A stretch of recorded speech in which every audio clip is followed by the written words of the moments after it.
고난의 종이라는 제목으로 함께 잠시 하나님의 말씀을 만나보겠습니다.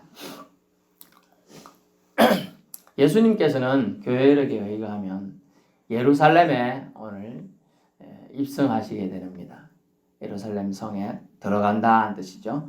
그래서 예루살렘 들어갈 때 지금 저기 있는 이파리, 저런 걸 이제 종려나무 가지 같은 이파리를 흔들었습니다.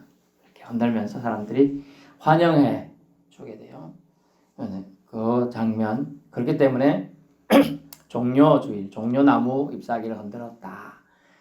그래서 사람들이 흔드는 그 입장을 생각해서 종려주일, 또 그러나 엄격히는 예수님이 걸어가신 걸음을 고난의 십자가를 지시기 위해서 들어갔기 때문에 고난의 입성이다, 이렇게 보게 되는 거죠. 그래서 우리는 이제 교회력에서 고난주일, 종려주일이라는 의미로 제가 5년 정도 설교를 말씀을 전했습니다. 오늘은 순환주일, 고난의 측면에 맞춰서 말씀을 전해주고자 합니다. 예수님 오시기 전에 약 700년 전에 이사야라는 선지자에게 주님이 예언으로 주신 말씀이에요. 이사야란 말은 여호와가 구원이시다. 여호와가 구원이시다. 선지자를 통한 예언의 말씀, 이사야 선지자를 통한 예언의 말씀을 통해 하나님의 말씀을 깊이 숙고하며 만나고자 하는 것이죠. 트럼펫을 여러분이 한번 보신 적이 있는 분도 있고 없는 분도 있고, 저희 고등학교도 음악대가 있었습니다. 저희 형도 또 트럼펫을 또 악기부 해가지고 했던 걸 했는데 제가 그때 처음 봤죠. 그때 제가 처음 중1 때 처음 봤는데 트럼펫이라는 걸 갖고 왔더라고요. 이렇게 생겼어요. 번쩍번쩍하는 금색입니다. 다 금인가 싶어서 궁금해서 이렇게 만지면 만지면 잘못하면 소리 안 난다. 못 만지게. 뭐 처음에 불면 소리가 안 나요. 저는 색소폰을 배워봤는데 이렇게 생겼어요. 뒤따 무겁습니다. 어깨가 아파요. 그게 덩치 있는 사람들은 이렇게 매면, 덩치 없으면 무릎까지 와요. 덩치 있는 사람도 엄청 이게 길다라거든요. 이렇게 불처럼 이렇게. 색소폰은 그래 근데 트럼펫은 이렇게 길다랗게 나팔처럼 생겼어요. 이런 소리가 나요. 그걸 이제 조정을 하면서 힘 조절을 하면 맑은 소리가 나죠. 조절을 잘 해야 돼요. 그래 트럼펫 빵빠레 소리를 들으며 개선 장군처럼 이제 입성한 것이 아니에요. 어쩌면 초라한 입성이었어요. 백마를 타고 입성해야 될 건데 백마가 아니고 나귀를 타는 거예요. 근데 나귀도 느끼는 나귀 엄마 나귀도 아니고 나귀 새끼를 타고 멋진 양탄자가 깔린 길도 아니고요. 백성들의 겉옷과 나무까지, 종려나무까지, 그리고 울퉁불퉁한 길, 흙먼지가 펄펄 나는 그런 길을 예수님은 들어가십니다. 그런데 적극적으로 사람들이 예수님이 나귀 새끼를 타고 걸어가고 앞에서 한 명이 끌고 가고 뒤에서 예수님이 가십니다. 이러니까 옛날 같으면 물러거라 이런 거죠. 물러거라 그러면 막 사람들이 이제 양반이나 높은 고관 대장이 지나가거나 하면 물러거라면 쭉 물리면서 길을 터주면서 막 길에 엎드리고 막 인사하잖아요. 옛날에는 우리나라 조선 방식은 그래. 여기는 이제 예수님이 나갑니다. 예수가 누구? 뭐 이러면서 이제 쳐다보는 형국이에요. 근데 누군가가 말했는지 모르는데 호산나 다윗의 자손이요 뭐 이런 소리가 들려요. 예수님의 족보를 좀 아는 사람인 것 같아요. 유다 지파의 다윗의 후손으로 주님께서 여호와 하나님께서 약속하신 메시아가 온다고 했거든요. 그래서 사람들이 호산나 호산나, 정확하게 호산나 뜻이 뭔지도 몰라요. 오늘도 뭐 이런 다 저렇다 하지만 뭐 찬양하라 이 정도의 뜻으로만 해석하지 정확한 뜻은 모릅니다. 호산나 호산나, 다윗의 자손이요 우리를 불쌍히 여기시어 주옵소서, 뭐 이런 얘기도 들리고요. 이제 저분이 누군지는 모르지만은 뭐 좋은 일이 있으니까 한번 따라가 보자 막 이러면서 사람들이 막 앞에도 뛰어가기도 하고 뒤에서 따르기도 하고요. 그러면 옆에 있던 달구 새끼들도 뛰댕기고 비둘기도 날아가고요. 지금 막 그런 형국이에요. 비둘기요? 저 옆에 네 마리 날아다니죠. 비둘기가 날아가고 있어요. 이런 소소한 입성이었어요. 우리 뭐 크창하게 입성했을 것 같은데 그렇지 않아요. 그냥 예수님이 제 아들, 그래도 적지 않죠? 10명 정도. 주위 사람들 한번 따라가고 하는 20-30명이 쭉 따라다니니까 로마인들이 다스리는 그 높은 지대는 그들이 있는 곳에서는요 밑에를 다 내려다보는 구조에 돼 있어요. 제일 높은 데서 그들은 보고 있어요. 뭐 어떤 사람이 들어오는 것 같은데 뭐 사람들이 쭉 따라오거든. 궁금하잖아. 데모 일으킬 수 있고 와서 공격할 수 있잖아. 저 뭔가 알아봐라. 이렇게 되는 거죠. 그러나 그 입성으로 예루살렘 들어간 장면으로 이스라엘은 작게 예루살렘 성이 소동이 일어났습니다. 뭔 일인데 저래? 다시 말하자면 잔잔한 호수에 돌멩이가 탁 던지는 거예요. 돌멩이 던지면 어쩌죠? 물결 파동이 싹 없는 것 같은데요. 호수 전체에 싹 퍼져나가는 거죠. 예수님이 오시면 메시아의 오시면 이렇게 소리 없이 오셨지만 전 세계에 복음이 지금 저 뒤에 세계 지도가 있습니다. 퍼져 있어요. 믿든지 안 믿든지 복음은 증거되고 있어요. 전 세계에 복음 증거되면 주님이 약속대로 예수님이 공중재림으로 모든 사람이 볼 수 있게 온다는 거예요. 아멘. 어제 이제 우리가 예전에 지금 마을 방송 한 번씩 들어본 사람 있죠? 아니 어디선가 뭐 자기 안방에 사는지 자기 차 안에 사는지 모르지만은 뭐 이렇게 핸드폰을 이렇게 옆으로 해가지고 이렇게 방송을 하잖아요. 그럼 우리 저 마을에서 듣고 있죠? 들려요? 안 돼요? 귀 있는 사람 들리잖아요. 구분이 안 들리더라도 웅웅 들릴 거 아니에요. 그럼 걔들이 우 또 이런다고요? 저 새벽 기도 끝나고 나가서 저 백구가 오늘 아침 일찍 방송했단 말이에요. 저는 안 그러더니 이제 백구도 우 이러는 거예요. 제가 혼냈어. 지 딸이 이제 소리 맞장구 치는 거라. 그런데 말입니다. 우리가 그 사람 목소리 듣고 이장인지 누군지 뭐 말한다 알잖아요.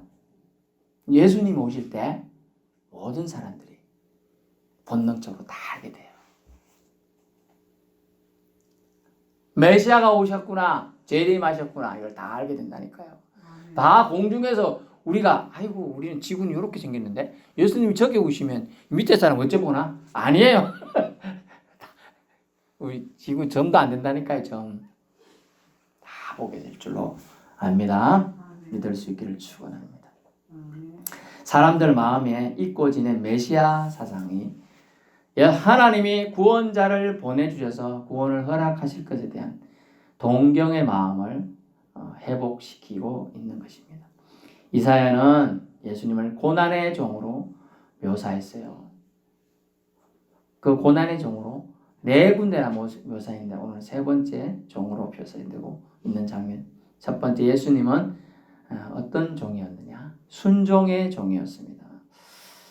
순종의 종이었어요. 아침마다 주님의 깨우침의 인도를 받으셨다고 4절에 되어 있어요. 주가 그 역지도 뒤로 물러가지도 않았다. 5절에 기록되어 있습니다. 이 땅에 오신 것도 신의 위치를 버리고 오신 낮아지심의 순종이었습니다. 잘 성경을 좀 보시고 세상 사람들하고 이렇게 세상 속에 성경을 읽는데 세상 속에서 좋은 영향력을 끼치지 못하고 있는 예수님을 믿는다고 하지만 그렇지 영향력을 선하게 끼치지 못하는 신자들이 있죠. 예수님 믿긴 믿는데 뭐 모양만 신자일 수도 있고 신자이긴 한데 참 그게 좀 그 시기 하는 사람도 있고 그래요. 그런데 순종을 누가 잘하는가 봤더니 저쪽에 이단들에 있다 온 사람들도 잘하고 불교 있다 온 사람도 잘하고 그런다는 거예요. 근데 그냥 예수 믿고 어릴 때부터 대충 뭐 교회 발 담근 사람들은 잘 안 한다는 거라 순종을. 그게 그러려니 하는 거죠. 그래서 순종하는 거 봐서 믿음의 경중이 바뀌더라는 거예요. 순종이죠.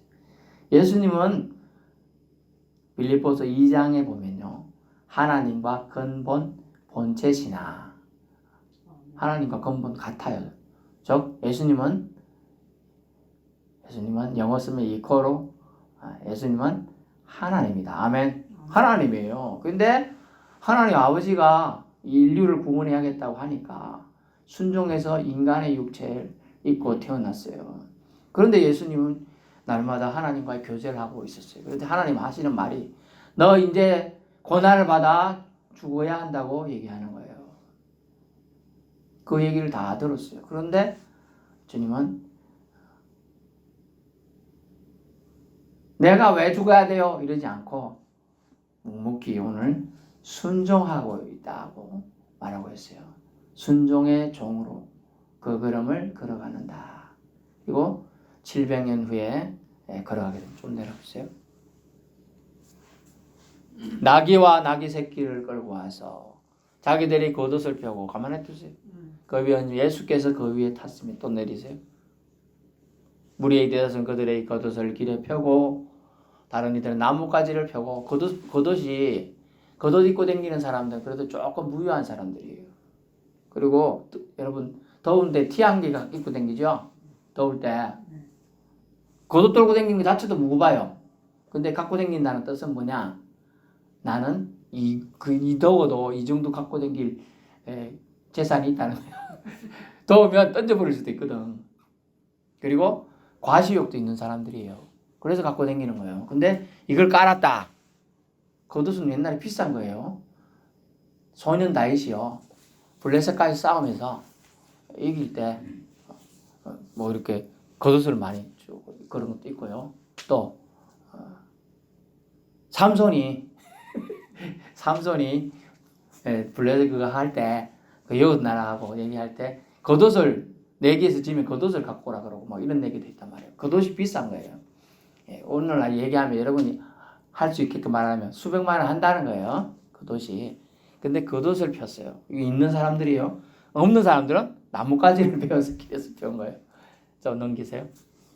앞에서 가고 뒤에서 따르는 무리가 소리 높이르되 호산나 다윗의 자손이요 찬송하리로다 하는 거예요. 또 있어요. 주의 이름 오시는 이여 가장 높은 곳에서 호산나 하더라. 아멘. 이렇게 해서 입성이 이제 들어간 거예요. 근데 사실은 자신이 어떻게 될 줄 알기 때문에 쉽지가 않아요. 그래서 낮아지시고 스스로 겸손하고 겸손이 모양만 겸손하면 안 되고 정말로 진심으로 낮아지셨기 때문에 겸손해졌기 때문에 순종할 수가 있는 거라는 거예요. 여러분 대가리가 커버리면 대가리 뭐예요? 머리가 커버리면 부모 말 잘 안 들어요. 어릴 때는 아빠가 말하면 최고 무조건 맞다. 이제 좀 컸어. 아빠도 틀리네. 더 컸어. 아빠가 뭐 알아? 이제 이렇게 되는 거예요. 머리가 커버리면 붉어버리면 말 안 들어요. 하나님께서는 세상을 만드시고 낙원을 허락하셨어요. 그리고 그때는 2명밖에 없잖아요. 아담과 하와. 다 따먹어도 내가 네 마음대로 해라. 동산 중앙에 있는 실과는 절대로 먹지 말라. 먹으면 죽으리라 그랬어요. 설마 하나님은 사랑이신데 죽이기 하겠어? 라고 불순종했죠? 그래서 그래요. 쫓기나요? 이제부터는 추위도 느껴요. 배고프면 노력해서 땅으로 찾아다녀야 돼요. 농사도 지어야 돼요. 물고기도 낚시도 해야 돼요. 이제 이런 삶이 된 거죠. 하나님 모든 걸 주셨어. 그런데 하나 더 갖고 싶은 인간의 욕심이 인간을 타락시킨 거죠. 하나님은 우리에게 1년을 주셨어. 짧게는 일주일을 주셨어요. 그런데 인간의 욕심은 네가 6일 동안은 뭐 하든지 네 멋대로 해라. 일을 하든지 놀러 다니든지 아무 상관 안 한다. 그런데 구별된 하루 안식일 오늘날 주일을 지키라. 어떻게 지키라? 거룩하게 지키라라고 했어요. 그랬는데 사람들의 마음이 6일 동안 내 마음대로 했는데 왜 하루만 마음대로 못하게 해? 하라고 불평불만이 속에서 일어나는 거예요. 주님 전에 올라와 예배 드려야 하는데 그거 어려워요. 여러분 힘들어요. 이번 한 주간 한번 이거 여러분이 하고 싶은 욕심의 정욕에서 정말 절제하며 주님과의 고통을 고통을 동참하며 한번 인내해 볼 수 있길 축원합니다. 여러분 쉽지가 않습니다. 일주일 중에 일주일 내내 있지만은 한 달 있지만은 우리가 마음대로 쓰고 싶은 게 모든 시간을 하나님은 하루를 거룩히 지키라고 했어요. 하나님 20대 때 아이고 저는 걱정 없습니다. 일주일 내내 이래도 상관없습니다. 일주일, 2주일, 3주일, 4주일, 5주일, 6주일, 6주일, 50주일 열심히 일해. 근데 하는 거야. 20대 나 지금 하더니 아이고 심장이 이상하네. 그걸 과로라고 합니다. 과로. 몸에 보내는 신호는 뭐냐면 하나님 만드는 생체 리듬 신호가 6일이에요. 6일은 일해도 되고 놀러다니면 뭐 자기 마음대로 해. 근데 7일째 되는 하루는 요번엔 쉬어라. 일주일에 하루는 꼭 쉬어야 된다. 생체 리듬이 회복되고 그 쉼을 통하여 여호와 하나님이 여러분의 보호자 되심을 믿어라라고 하는 거예요. 뭔 말이냐면 하루 일 안 해도 너 먹고 살게 해주겠다는 거예요. 그날만큼은. 그날만큼 너 책임져 줄 때 네가 나를 생각해서 그날 거룩히 지키려고 노력하는 그 모습만 보여도 내가 네 책임져 주겠다는 거예요. 그런데 하나님 바쁘신데 뭐 제가 할게요. 그거 아니라는 거예요. 그거 교만이에요. 인간의 교만이에요. 잘못된 생각이에요. 그걸 걷어내야 돼요. 그것을 걷어낼 수 있으면 이제 믿음이 주님이 들어와서 여러분을 역사합니다. 너는 나에게 순종하였구나. 내 거룩한 백성으로 거룩한 자의 반열에 들어가라 라고 하면서 여러분을 주님의 생명책에 기록을 하는 겁니다. 아멘. 그래서 주님은 순종하는 자녀를 가장 이뻐하신다는 거예요. 잘생긴 사람 이뻐하는 게 아니에요. 하나님은 순종하는 자식을 이뻐하죠. 순종하는 자식을. 예수님은 하나님이신데요. 성부 하나님 아버지의 뜻을 조금이라도 놓치지 않으시기 위해 오늘 본문에 혀와 귀를 하나님께 집중합니다. 4절 학자들의 혀를 주사 말로 어떻게 도와줄 줄 아시고 심지어 4절 귀를 깨우치사 깨우친다는 말을 영어로 보니까 막 잠에서 깨우는 거 있죠. 그런 거 방법이에요. 학자들을 같이 알아듣게 하셨다. 또 요들에도 귀를 여셔서 귀 뚜껑을 열어가지고 알아듣게 하셨다. 혀는 어떻게 하셨냐? 혀는 이거라는 단어를 썼는데 혀는 원래 턱이지만은 이거라는 단어를 쓰는 게 뭐예요? 혀에 열심을 줬다. 열심히 일할 수 있게끔 귀를 열어주었다는 뜻이 되겠어요. 결국은 혀와 귀, 마음 모두를 하나님께 집중하셨을 것이에요. 순종하셨기에 학자의 혀, 도와줄 줄 알게 하는 능력, 귀의 깨우침을 받을 수 있게 된 은혜를 주시고 주님은 우리에게 순종의 종으로 지금 끄라고 했잖아요. 순종을 지금 연습시키는 거예요. 끄세요. 순종의 종이 주님도 순종하셨어요. 사람도 이렇게 힘들어요. 자기 생각이 딱 들어가요. 제가 그래서 일부러 지금 얘기하는 거예요. 예수님은 하나님이라고 해도 어떤 사람은 예수님 뭔 소리해? 내가 그 사람 아는데? 요셉의 아들이야. 요셉 뭐야? 목수야 목수. 제일 그들은 일 하는 목수야. 그 사람이 그 아들이 뭐 대단한 일을 하겠어. 그래 생각하죠. 그게 사람 생각이라는 거죠. 사람 생각을 내려놔야 신의 영역에 들어갈 수 있어요. 받아들일 수가 있다는 거예요. 그래서 순종의 종으로 예수님은 자신이 하나님인 걸 예수님은 알까요, 모를까요? 아셔요. 아시는데도 하나님이 말씀대로 그 말씀을 이루기 위해서 끝까지 순종하셨다는 거예요. 아멘. 순종의 종으로 오신 예수님 믿을 수 있기를 바랍니다. 두 번째는 뭐냐? 예수님은 순환의 종으로 예언되고 오셨어요. 순환의 종. 어떤 순환을 받았어요? 나를 때리는 자에게 아이고 아파라. 제가 옛날 개인기 할 때는 진짜 때렸어요. 아플 것 같아요. 때리는 자에게 저항한 것이 아니라 오히려 등을 맡겼다. 때리라고 맡겼다는 거예요. 그리고 수염 뽑는 자에게 뺨을 맡기며, 수염 뽑는 거 이게 별거 아닐 것 같은데 제가 아침에 머리카락을 한 개 뽑아봤는데 되게 아파요. 저는 머리카락이 좀 신께 들어가 있는 거 봐. 근데 수염을 뽑는다. 아, 쉽지 않아요. 수염을 뽑아요. 그 다음에 수염과 침뱉음을 피하려고 얼굴을 가리지도 않습니다. 여러분, 침을 누가 본능적으로 탁 뱉으면 피하잖아요. 아, 이거 놀래가지고 피해 있네 벌써. 이래 계시잖아. 피해 있어. 침뱉음을 피하는데 이 본문에 나오는 예수님에 대한 표현은 침 뱉는 걸 그대로 얼굴을 맡긴다는 거예요. 가리지도 않아요. 피하든지 막든지 해야 되잖아요. 근데 맡기셨다는 거예요. 왜 그렇습니까? 사람들의 고난을 모두 다 겪으심을 통해 대속 제물이 되시기로 작정하셨기 때문에 그래요. 그것이 아버지 하나님의 뜻임을 아셨기에 물러서지 않고 당당히 모든 것을 감내하셨습니다.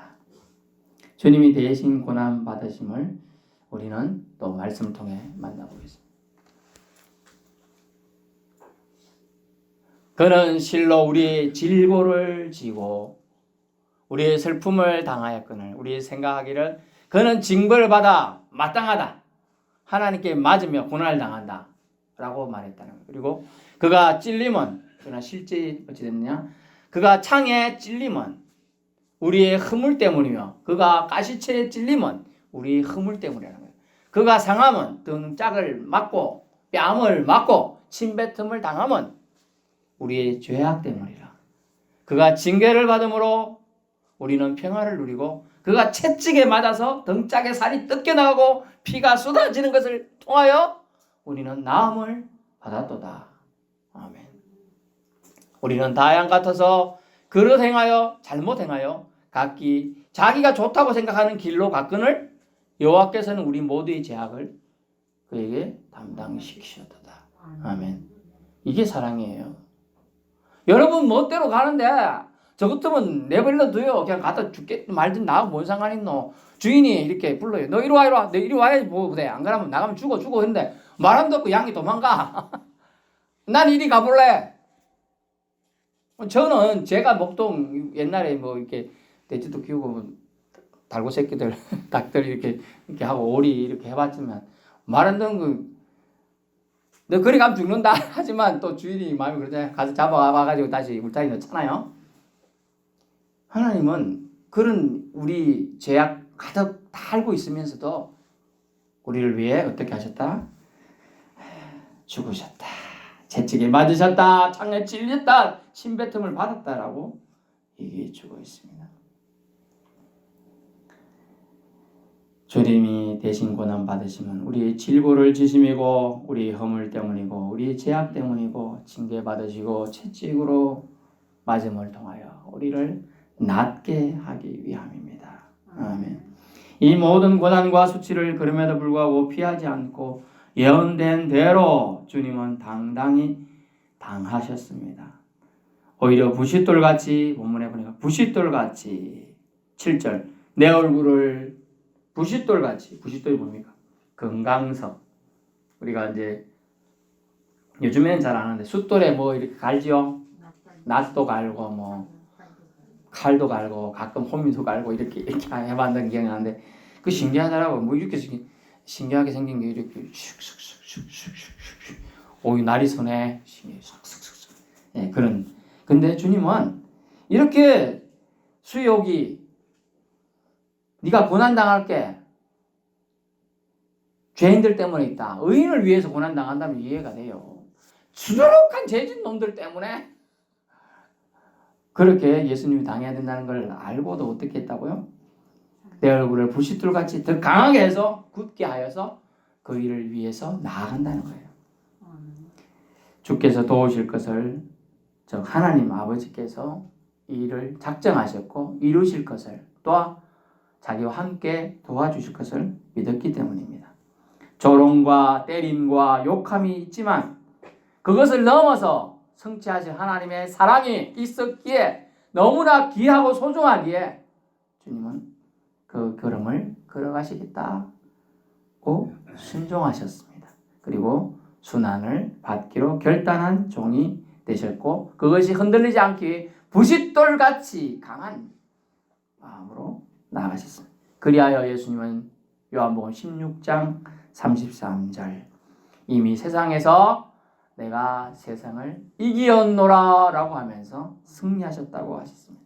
개선장군이죠. 고난을 통해 이루실 역사를 위해 고난을 기꺼이 주님은 받으신 겁니다. 아멘.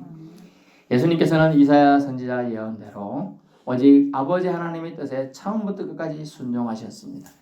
매일 병자들을 고치셨고요. 엄청난 거리를 제자들과 함께 걸어가시면서 제자들과 자신에게 나온 약한 자들과 말씀에 갈급한 자들에게 영적 말씀을 통해 하나님 나라를 전파했습니다. 자신의 생각보다 하나님 뜻을 알고자 바쁘고 지친 가운데서도요, 기도하시며 하나님 뜻을 받아들였습니다. 이제 공생의 마지막 한 주간 남은 시점에 예루살렘에 입성하시는 것, 우리 모두 인류를 위한 행보였습니다. 그것은 고난을 받기 위한 걸음이었지요. 우리의 죄를 대신하여 매맞고 수욕당하고 욕받고 침뱉음 받고 그리고 십자가라는 최고의 극형에 처해 죽으시기 위해 예루살렘 성으로 들어가신 겁니다. 그것도 당당하게 아무것도 모르는 백성들의 작지만 환영을 받으면서 입성하신 것입니다. 결론의 말씀입니다. 예루살렘의 입성은, 예루살렘에 들어가심은 순환의 종으로서 들어가신 것이죠. 고난의 행진이었습니다. 인간으로서 겪을 수 있는 가장 큰 아픔과 수치와 조롱으로 모멸감과 슬픔을 가진 고난의 행진이었습니다. 죽기 위하여 간다. 어떤 사람은 살기 위하여 움직이는데 죽기 위하여, 대속제물이 되기 위하여 행보였습니다. 누구 때문에? 저와 여러분의 죄 때문에. 예루살렘에 들어가심은 칭찬받기 위한 것이 아니었습니다. 오직 하나님께 순종하는 걸음이었던 것입니다. 마지막으로 예루살렘에 들어가셔서 이사야가 예언된 것을 이루기 위해서 하신 거죠. 정확하게 인류 구원을 위한 생명의 부활의 신호탄을 쏘아 올렸습니다. 여러분, 천리길도 한 걸음부터 시작이 되는 겁니다. 한 걸음 나아가야 한 걸음 나아가서 천리길이 되는, 완성할 수 있습니다. 시작이 반입니다. 어떤 일을 완성하려고 하면 시작을 해야 반을 이룰 수가 있는 거죠. 예수님은 인류 구원을 위한 하나님의 원대한 계획을 이루시기 위해서 예루살렘에 들어가셔야 했고, 그 들어가신 걸음은 순환을 받기 위한 것이었습니다. 더 기쁘게 말하면 죽기 위하여 걸어가셨다는 것이죠. 그래서 죽어야 산다는 예수님의 말씀을 이루시게 되는 것입니다. 요한복음 12장 24절, 하나의 밀알이 썩어지지 않으면 하나를 그대로 있고 죽으면 많은 열매를 맺느니라. 아멘. 하나의 밀알처럼 숭고한 희생을 통해 수많은 생명을 구원하고자, 생명의 부활을 주시고자 예수님은 예언된 대로 예루살렘에 들어가셨고 고난을, 순환을 기꺼이 받으셨습니다. 저와 여러분의 죄 때문에 저와 여러분의 영혼을 구원하기 위하여 당당히 걸어가셨습니다. 우리는 그러므로 예수님의 이 사랑을 기억하여 더 감사하며 만민에게 이 복된 소식을 전할 수 있기를 축원합니다.